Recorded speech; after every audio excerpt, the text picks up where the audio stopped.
Hi, welcome to 1980's Baby. This is my show about 1980s babies. I was born October 5th, 1980. This show is focusing on people that were born between 1980 and 1989. I would love your commentary about what I've said, about opinions of mine, thoughts, feelings, your own experiences. This is really just about all of those things. So I'd like to get started with a segment that's about me. And every post that I'm going to do, there's going to be a section that's just about me so that you can get to know me, and those help you determine about my thoughts and feelings and opinions a little bit easier and a little bit better, and it'll explain a little bit more for you as well. So let's get started and married.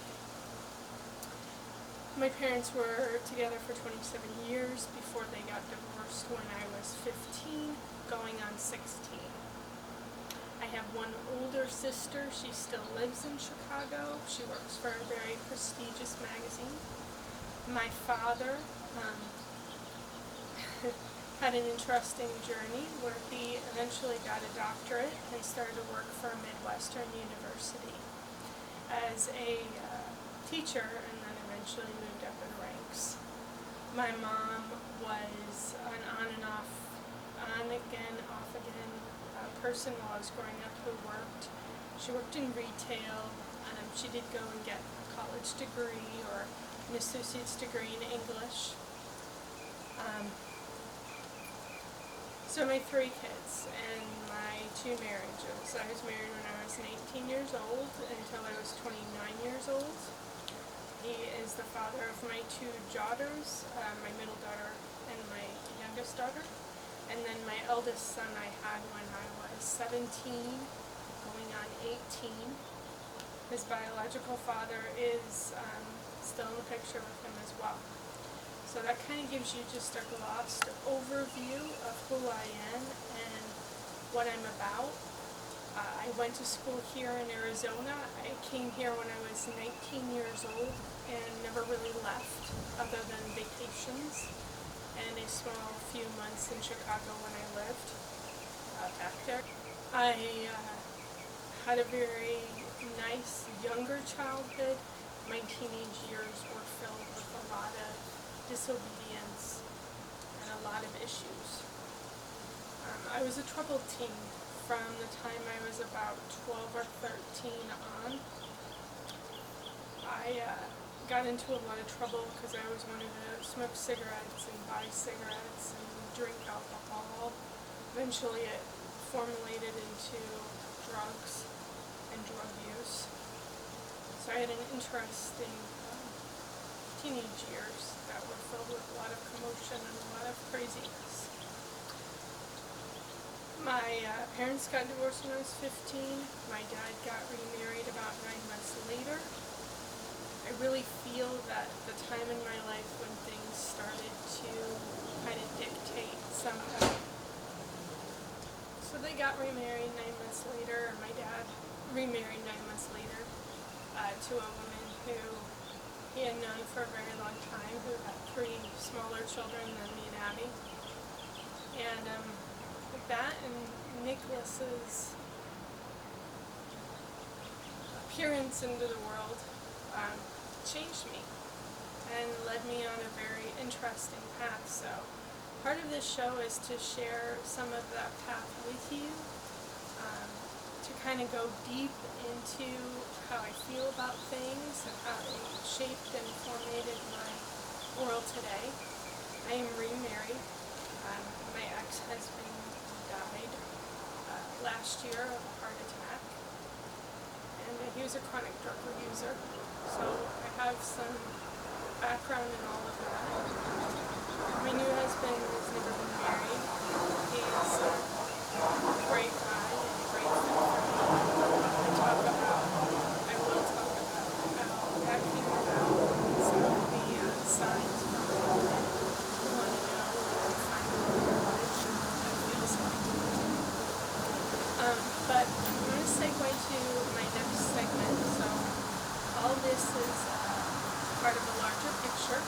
like to, I'm going to dive a little deeper into a couple of subjects about my life, just to kind of give you some understanding and some grasp, and then I'm going to talk about what it is the show's real purpose is about, and some of the things that are going on in the world today and how that's affecting everything, especially us 1980s people.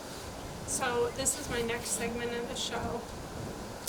I really want to get into some of the deeper things that I glossed over there about me. Now, why it's relevant for me to tell you about me is because this is part of a study of the generation between 1980 and 1989. And I really want us to engage with one another about taboo topics that are out there today, and how things in your life have changed your opinion one way or the other about things. So we're going to start at the beginning for me. Like I said before, me being a young mom was a big part of that for me. And then also me being a child of divorce was a big part of that for me too. So I'm going to touch on those two subjects, get into a little personal, get in a little bit more personally about them. And then I'm going to also talk about the world and how everything that's going on is kind of affecting everybody else and what people's opinions are about things. I'm going to give a forewarning here, and I'll probably duplicate the same warning over and over again. And that is that these are all my views, thoughts, and opinions. I myself am the one who shares them. You're always welcome. We live in America where free speech is one of our cornerstones. So if you feel the need to disagree with me in a respectable way, or you find something that I say offensive to you in some way, and you want to let us know, let us know. You know, this is about that. It's about the world that we live in and how people's views and opinions can really change who they are and how they view things. So let me start with a very intimate part of my existence today. When I was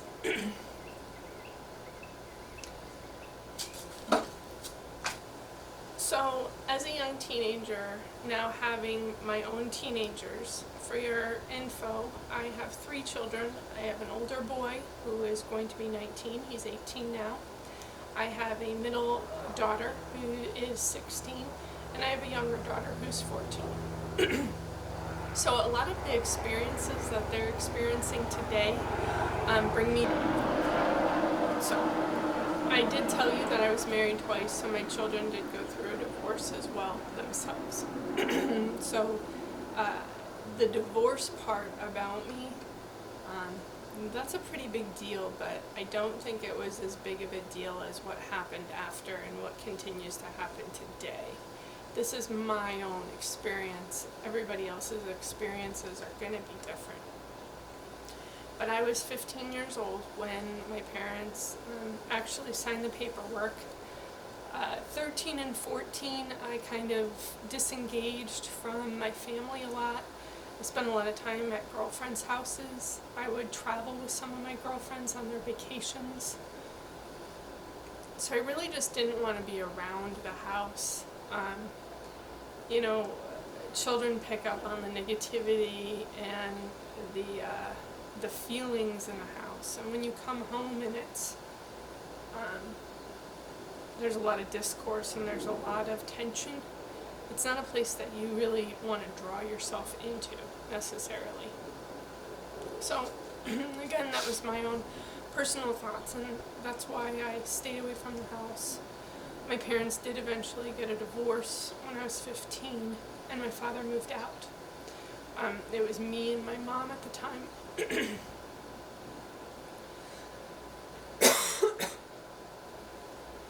In the house. And my sister had gone off to college at this point at Iowa State. Excuse me, I have a frog in my throat. So it was just me and my mom. Prior to them getting a divorce, I was a very rebellious teen. I did things I shouldn't have done. I snuck out, smoked cigarettes, drank, really just was not a shining example of, a future. I don't even know how to put it. I just wasn't a very good example. And I myself today will freely admit I would not want my kids to hang out with me if I was younger and they were my friends. So they got a divorce. I was already misbehaving. I was already probably more than either of them could handle at that point, because they were going through the divorce and they were dealing with me. So I understand a lot today about that time and how traumatic and how much turmoil could be associated with it. So my parents got a divorce. My dad moved out.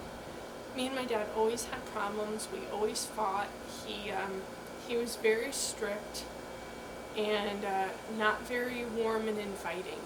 And as I got older, I needed to probably formate more of a relationship with him and start to kind of understand that dynamic of male and female relationships. And I think he really tried in his own regard.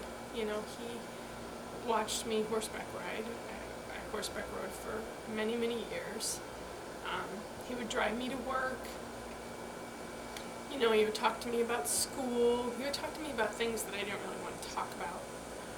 The horse thing I kind of wanted to talk about, but most of the conversations related around money that was going out for it, so I wasn't really communicating on that either.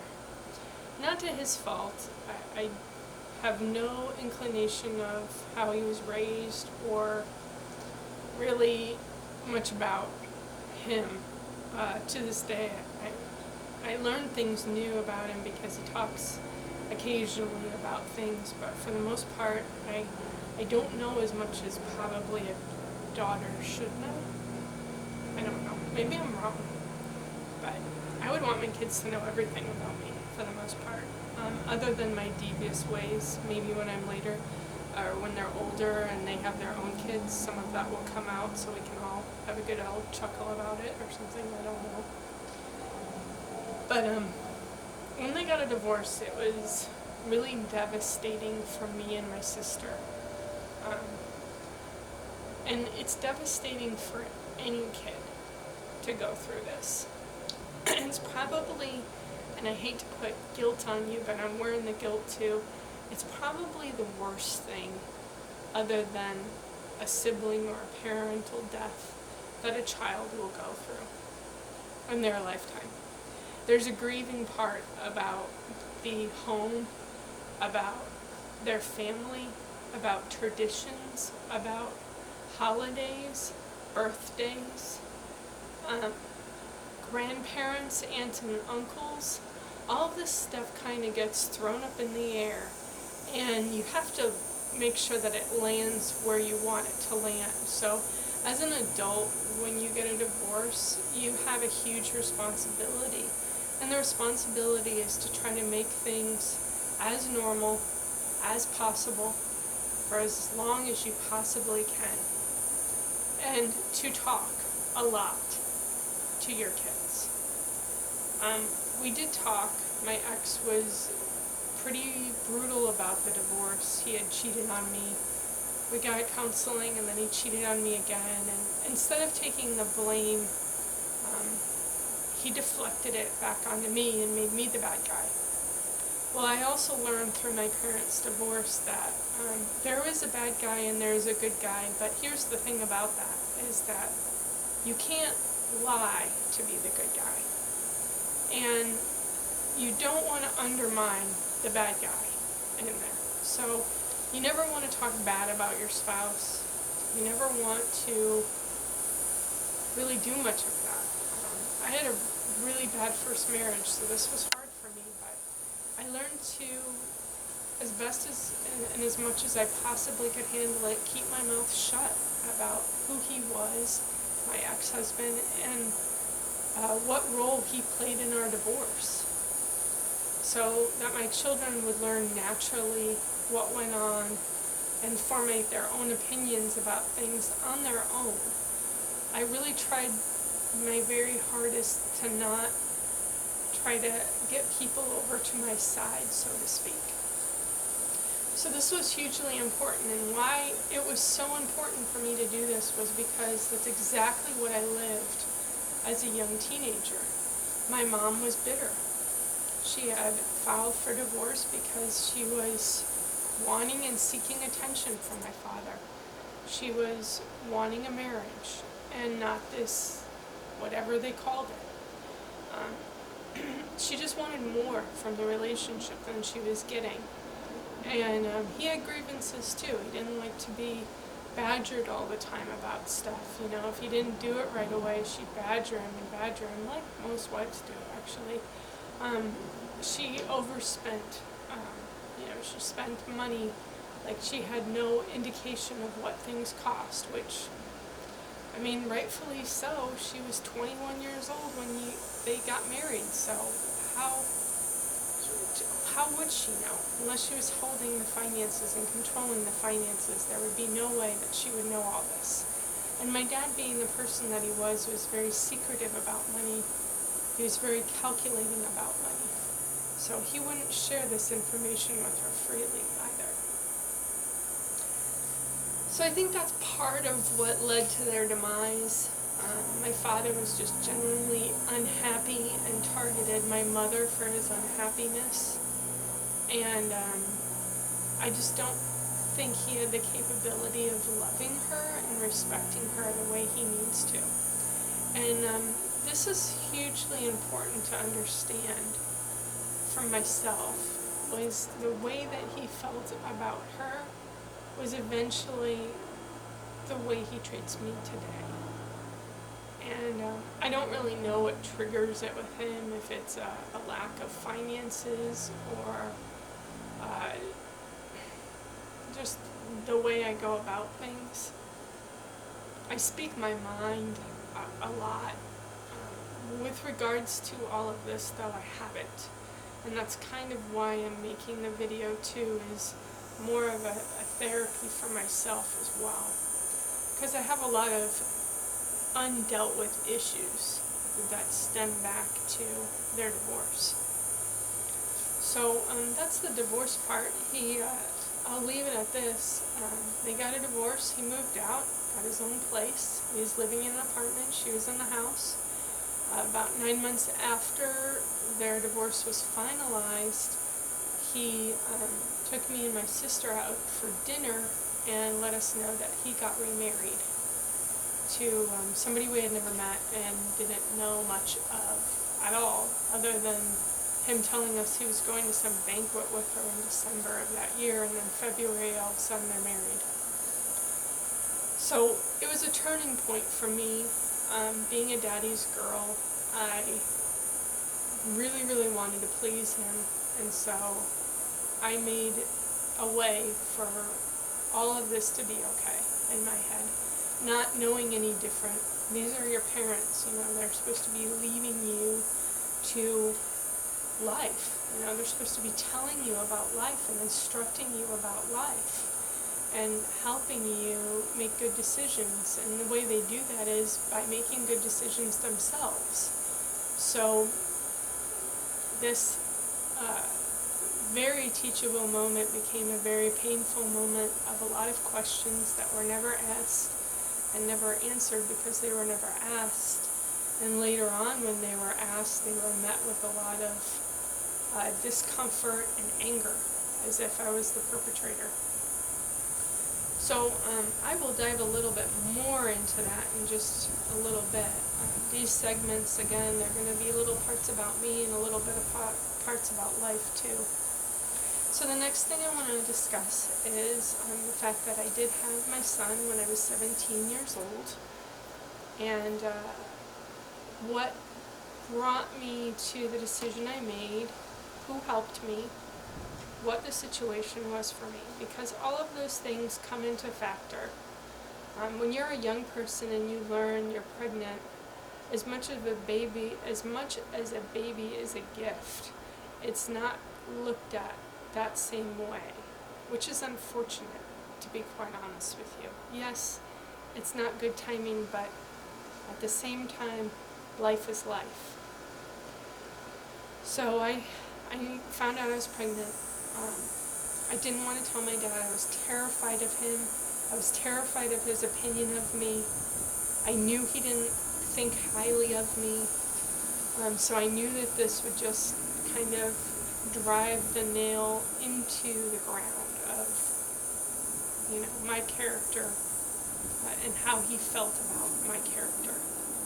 So I didn't want to tell him. I was really scared. My mom told him, and he didn't react very well. We didn't speak for several months. When we did talk, after she told him, he assumed that I was going to get an abortion. And when I told him that that probably wasn't on the table at all, he got really upset with me. And he really tried to convince me that I was ruining my life and that I wasn't going to have a life with a son or with a kid. And how in the world would I raise him? And then the idea of, well, he convinced me so well of that, not to kill the baby, but to give the baby away. So he pretty much convinced me that I was not capable of taking care of the child. And I already had those feelings in my head, so he just kind of made that more concrete for me. Anyways, I didn't have much communication with him throughout my pregnancy, rightfully so. He made me very upset. He made me extremely depressed. And two things that I fought with naturally without being pregnant just were kind of amplified at that point. My mom, though, rose to the occasion like the true warrior that she is. She was going through her own turmoil, but she knew that she needed to make sure that I made the right decision for me, not for her, not for my dad, and not for the baby's biological dad, but that we would come to a decision together and it would be the right one. So she took me to an abortion clinic, I think because my dad really pressured her to do so. And I met with an abortion specialist. Today I can't tell you whether it was a Planned Parenthood, but it was kind of in the city somewhere. So I went and did that, and I got inquisitive about what they did and what the procedure was like.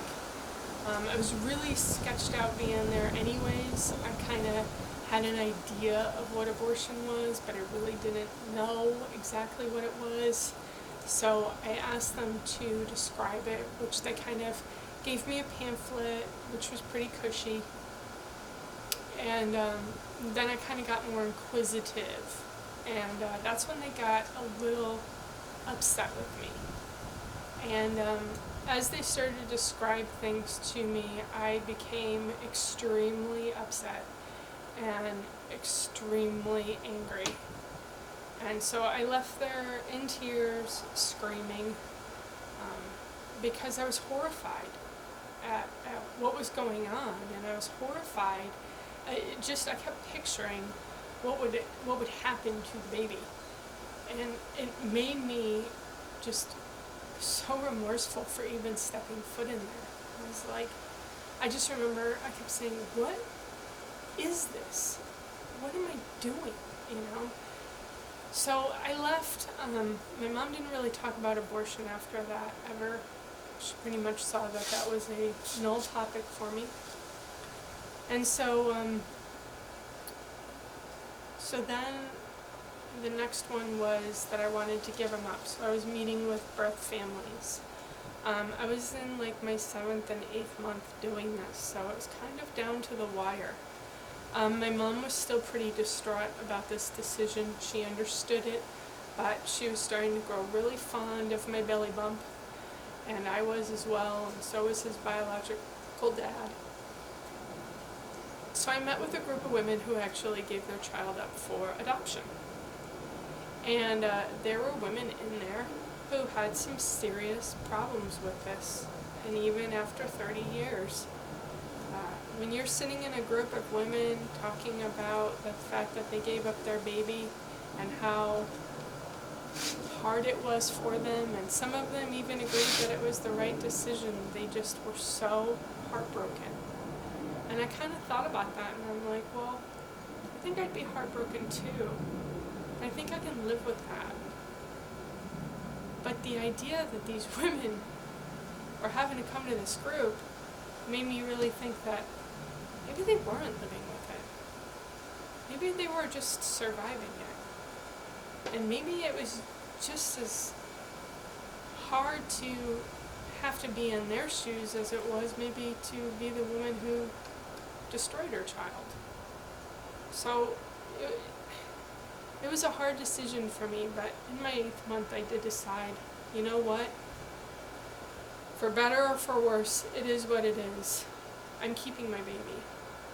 My dad was upset. My mom was thrilled.